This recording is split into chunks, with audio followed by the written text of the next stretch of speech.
લીમડાવાળી કાન્યા જોગીની મેલોડીમાંના ઇતિહાસની વાત કરીશું। ઘણા વર્ષો પહેલાની આ વાત છે, જ્યારે ધોળકા શહેર પર ખાન વજીરનું રાજ ચાલતું હતું। એક દિવસ ખાન વજીર પોતાની રાજસભામાં હુકમ કરે છે કે જાઓ, મારા ધોળકા શહેરની આજુબાજુ કોઈના આંગણામાં પાકી ગયેલો લીમડો હોય તો લઈ આવો। મારા રજવાડામાં મારે નવો કાટમાળ બદલવો છે। બાદશાહનો હુકમ થતાં જ સિપાહીઓ પાકી ગયેલો લીમડો શોધવા નીકળે છે। માને કંઈક પરચો કરવો હોય છે કે માને ક્યાંક બેસણા કરવા હોય છે, એટલે ગામડે ગામડે ફરતા ફરતા અમુક સિપાહીઓ ધોળકાની બાજુમાં હાલનું જે ચિયાડા ગામ છે ત્યાં આવી પહોંચે છે। ચિયાડા ગામમાં કાન્યો જોગી નામનો મેલોડીમાંનો દેવી પૂજક ભગવો વેશ પહેરીને માની અખંડ મા મેલોડીનો જાપ કરી રહ્યો છે। તુહી મા મેલોડી, તુહી મા મેલોડી, તુહી મા મેલોડી। ત્યાં પાછળથી આવીને એક સિપાહી કાન્યા જોગીના ખંભે ધડાક કરતો હાથ મૂકે છે। ત્યાં તો કાન્યા જોગીના હાથમાં રહેલી માળા ધૂળના ધડીમલે નીચે પડી જાય છે અને પાછું વળીને જોયે છે ત્યાં તો હાથમાં ભમરીયો, ભાલો અને તલવાર સાથે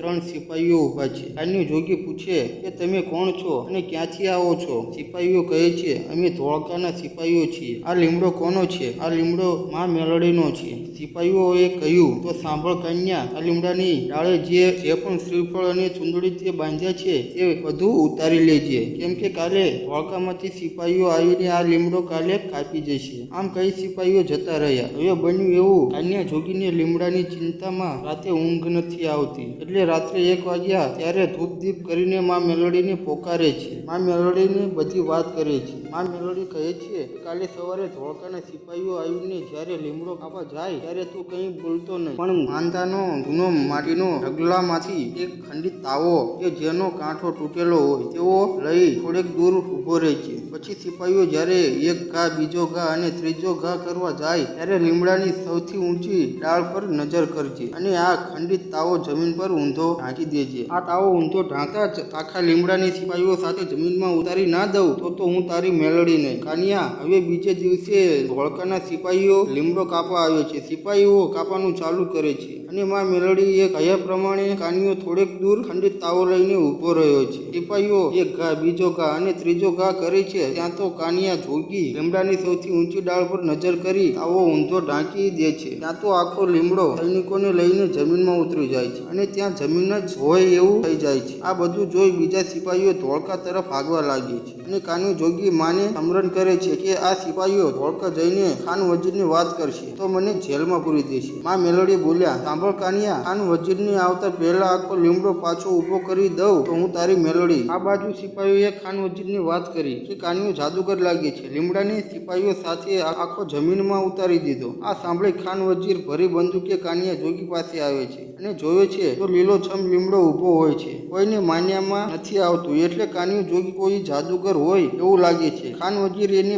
બંધક બનાવીને કારાખાસમાં પૂરી દે છે અને કહે છે, જો દિવસ ઉગે તે પહેલા તારી મેલોડી તને છોડાવી જાય તો તારી મેલોડી સાચી, નહીં તે તારી ચામડી ઉધેડી દઈશ। પછી તો કહેવાય છે કે રાત્રે 12 વાગતા કાન્યો જોગી કારાખાસમાંથી મા મેલોડીને પોકાર કરે છે, એટલે મા મેલોડી સવા વેંતની નાગણી બની ખાન વજીરની બેગમો જ્યાં સૂતી હતી ત્યાં આવે છે અને બધી બેગમો ધૂણવા લાગે છે। પછી કોઈ સૈનિકે ખાન વજીરને વાત કરી। ત્યાં તો ખાન વજીર તલવાર લઈને આવીને જોયું છે ત્યાં તો બધી રાણીઓ ધૂણતા ધૂણતા બોલે છે કે હું કાન્યા જોગીની મેલોડી, હું કાન્યા જોગીની મેલોડી। ત્યાં તો બીજા સૈનિકો આવીને કહે છે કે આપણા ઘોડા અને હાથીઓ પણ ધૂણવા લાગ્યા। મા મેલોડીએ ધોળકામાં રમત માંડી છે। આટલું બાકી હતું ત્યાં તો ઘોડિયામાં સૂતેલા 6 મહિનાના બાળકો પણ ધૂણવા લાગે છે। એટલે ખાન વજીર સમજી ગયો કે આ બધું કાન્યા જોગીને લીધે થયું છે। કારાગૃહમાં આવી કાન્યા જોગીને બધી વાત કરી કે તારી દેવને તું પાછી વાળી લે। એટલે કાન્યો જોગી બોલ્યો કે મહારાજ, એમ મારી મેલોડી પાછી ન વળે, તે કહે તેમ કરવું પડે, નહીંતર પાછી ન વળે। ત્યારે ખાન વજીર કાન્યા પાસે બેસી ગયો અને બોલ્યો કે આજે તું કહે અને તારી મેલોડી કહે